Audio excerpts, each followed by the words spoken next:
Hello everyone, and welcome back to my channel. I'm Fatmata and this is Traditionally Inspired Meaningful Art. Today is Friday Sews, a day where I'm going to give you an update on all things sewing related that I've gotten up to this week, in addition to what's been going on in life and what I hope to continue working on next week. So if you'd like to hear all about it, stay tuned.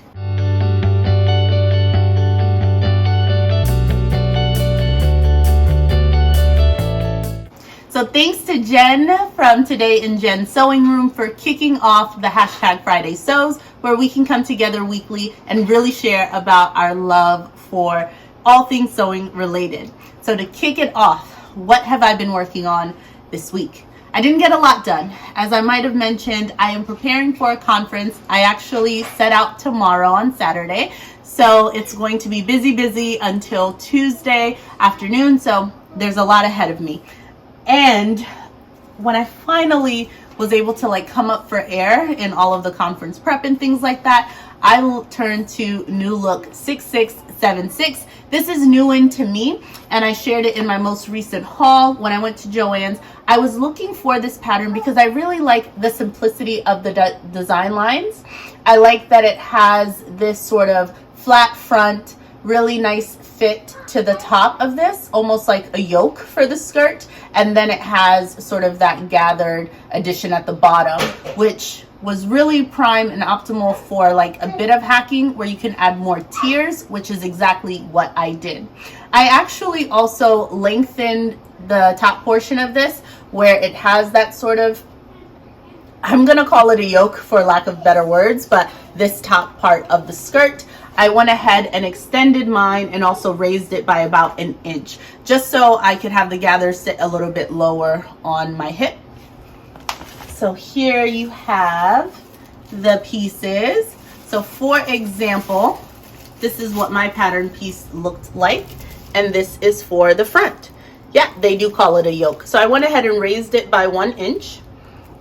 And then also extended it by I think about 3 inches, and I did that for both the front and the back. Of course, I often have to grade my pattern, so I graded from a size 14 to a size 18 at the hip just to make sure it would fit.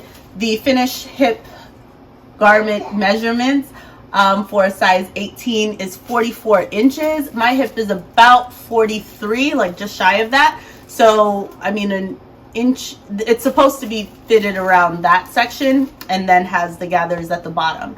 So I am also going to, I made a note to myself to do 1/2 inch seam allowances as well, because I want to just test out if that fits really well. I'll use basting stitches, and if I can go into the regular 5/8 of an inch and just keep it at the size 18, I'll do that too. But at least I'll have a bit of room to expand it just a smidge if I need to. The yoke is also lined, so I'm using double gingham. So I have my awesome sort of medium-sized gingham, if you will. This is a cotton fabric that I picked up at G Street Fabrics. It is, I guess, what you would call yarn dyed, because it's absolutely the same on both sides. It's hefty and just lovely. I can't wait to sew it. And then this inner baby gingham, still in that navy and white, is also from G Street Fabrics, and it is a cotton voile, and I am going to be using that as the lining for this. I was also really good this time, and I used what I believe is called tailor's tacks. So you see those little yellow threads to mark all of the places where I need to put my darts and things. The plaid is just so busy and so high contrast, that I was like, I can't mark it with white. I can't use my, water soluble thing. I didn't really feel like I'd be able to see it. So I was like, I've seen folks do tailor's tacks. It made me feel really really professional. And I used just about all of this fabric. I think I had, how many yards did I have this? Maybe 3 yards. This pattern does not call for that many yards at all. For view A, which is much shorter than what this photo made me think it was, you need just about 1 yard and 3/8. So because the yoke is fitted, you really, it's such a simple pattern. I am going to do 2 tiers on mine, which is why it ate up a lot more fabric. I think I might have had 2.5 yards or possibly 3. I have a bit left over, and if I can squeeze something out for my daughter, then that will be going towards my Selfless Sew April 22. And we're gonna be matchy-matchy in our picnic style gingham dresses and skirt. It's gonna be fantastic. Now, I was definitely in a cutting mood. I wasn't going to put any stitches in anything because my mind has been all over the place this week. So I said the least you can do is sketch, cut, prepare. Sketch, cut, prepare. And that's exactly what I did. I was good about it. I used my handy dandy planner. Some of you have been asking me in the comments where I got this planner from. I got mine from Amazon. I will link it down below. I've been linking it in the individual comments, but I think I'll just put it like in my description box just so you all can see it. But I hardly ever use a lot of the notes on the side, I'll be honest, but I do like just being able to sketch it out. And if I ever get to the point where I'm diligent enough to do the other side, I will. But for the wrap top, the Carolina Herrera button-up collared wrap top that I showed you guys in my April plans video, thank you all so much for the well wishes on that. By the way, you all have been so supportive and kind and offering really great tips and suggestions also. So thank you, thank you, thank you. I was planning to use my S8834, which is a dress I've made before. And I wanted to figure out if I could hack this and turn it into a button-up collared wrap top. And I am on my way. So the first thing I needed to do was tackle the shirt front. Make sure that I was prepared to be a button front. That's what you see here. So I used Simplicity S9114 to just figure out from the center front how much I needed to extend this pattern so that I would be able to actually create a button front placket. And I wanted the ties to be a bit wider after having 2 experiences making this. For this particular top, I wanted it to be a bit wider. So this is a width now of about 9 inches. And because it gets folded in half, the ties would then be about 4¼ inches if you account for like seam allowance, or like 4 inches basically. So I'm really excited about this. I raised the neckline by I think about 5/8 of an inch, or like ½ an inch or something like that. And I'm really excited. So this was a big step. Just getting the patterns altered themselves. I have these pattern pieces traced out on, this is freezer paper, because when I saw this pattern and made it the first time, I was like, I think I might like this, and I wanted it on something sturdier. It's been holding up. For the back piece, because I'm going to have the button front placket, I did not need the zipper back, so I just folded in that seam allowance by 5/8 of an inch, folded that back, and I cut the back out on the fold. Because it's going to have a tie, I don't think I'm gonna bother with the darts. I could have put fisheye darts. I will make it and then see how I feel about it, even if I just need a little bit of elastic to kind of hold things in. Although it's gonna be something that I think I'm gonna be wearing in the summer, do I really wanna be like being touched by this? Probably not. The ties I think will suffice and be enough, and that's the way I'm kind of going with this.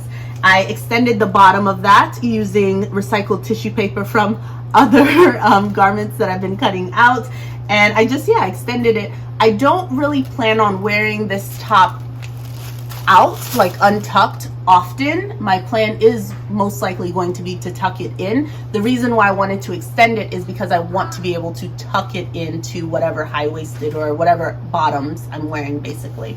So I'm really excited about that. The sleeves are going to be a little bit snazzy too, but to be able to explain that to you really is going to take a long time. But I just cut the sleeve much shorter, and I'm going to be adding a really beautiful poof at the bottom of that. So that's what's going to happen there. I know that I'm not going to be able to finish fully sewing anything, so I'm not even planning to start stitching anything together. I think just being with the patterns, really getting into that creative mindset to actually understand how I want to hack them has been really fulfilling for me, and I'm enjoying taking it slow and wanting to make really great makes at the end of the day. In addition to that, I think tonight most likely I'm going to just be packing, getting ready for my trip tomorrow. But if I have a little bit of time, or I'm yearning to be in the sewing space, what I intend to do is actually start by cutting out the pattern for S1069. This is not that new, but kind of new to me. I haven't made it yet, but I remember seeing the style lines of these pants and being like, yeah, I need those. I think I'm going to be working on View B. It has a flat front, it has a zipper on the side, no pockets, but really for like viscose fabrics, I'm probably just gonna have to be okay with that. And I'm using this gorgeous tropical subtropic viscose fabric that I picked up at Mood Fabrics online last year, I think around my birthday time. I made a gorgeous half and half dress with it in the white colorway and this navy colorway, and I had intentionally saved the remainder of this to make a pair of flowy, amazing pants for the warmer weather, and we are now approaching said warmer weather. What I think I'm going to do is make the shorts version of this pattern as well out of a navy rayon challis, and then use that to line it. That's what I think I'm gonna do. So tonight might be just to work out the pattern, like grade it on the tissue and then cut it out. If I have time, iron and then cut it out in the viscose and possibly the rayon challis. So that's that. So another like quick win sort of thing that I'm leaving in my sewing room is, I should say, there are a couple of them, are these like onesies that my kids have. My kids are slender, they're slim, but they're long. Like my son is growing really, really tall. And they have these awesome like fleece, you know, bedtime nighties. And it's a little like, it's a bit drafty in their room, and they're never remain under the covers all throughout the night. So I like putting them in these, but it is starting to get like really tight on their shoulders because they're growing so tall and they're stretching out of it. But they fit everywhere else. And I don't want to necessarily like buy new ones and then have to put them away for 3 seasons just until it gets warmer again, right? Because it won't be this cool for too much longer. So I want to use these and probably like snip off the bottoms, and then use some of the leftover like really nice faux cashmere like knits and stuff like that that I've been making clothes out of for my daughter, and just use the bottoms to make little cuffs, like really deep cuffs that I could put on these to extend the life of them throughout the rest of this season. So I think that's what I'm going to do, and I'm excited about it. We have now reached another section of the video, which is Thrifty Thursday. And if you enjoy a good thrift haul, please listen to my real reasons behind why I love thrifting video that I recorded and shared with you yesterday. It was really fun to kind of think about, why do I really love thrifting? It goes well beyond just the monetary savings. It has a special place in my heart. But as I was donating some things yesterday, I popped by at one of the value villages near me, and for $3.29, I think I actually ended up getting it for like $2.50 or something like that, since it was Thrifty Thursday with an additional 25% off. I got this pack, self-covered buttons. Hello.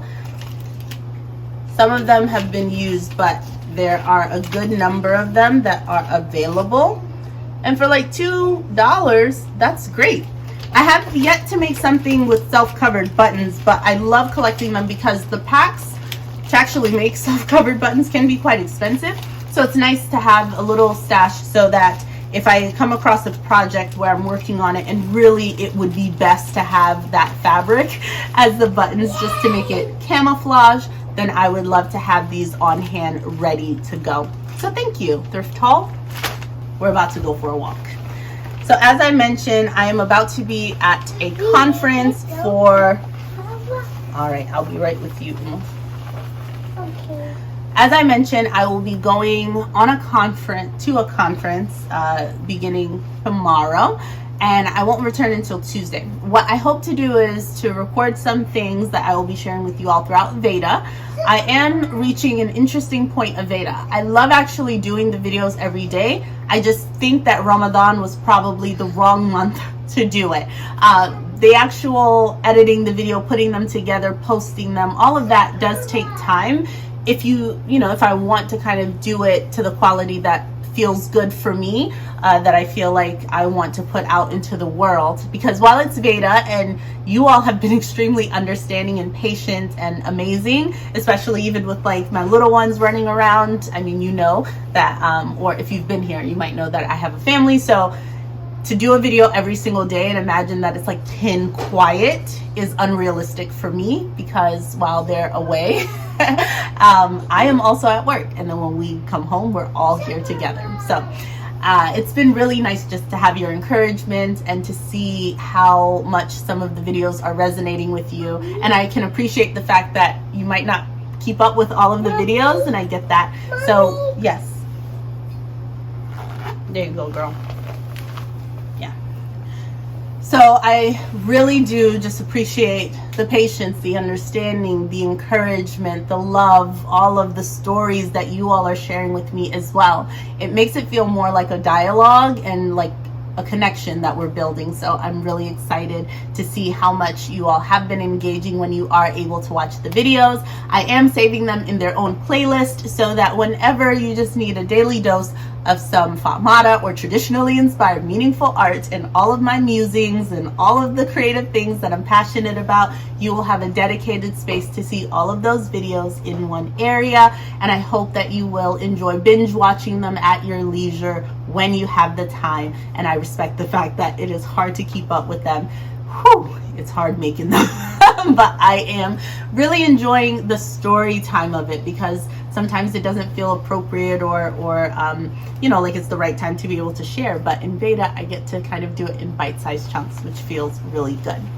We are about to go out for a walk, as I am being told by my supervisor. So this is where I'm going to have to love you and leave you. And I will say, stay creative, you all. Bye-bye.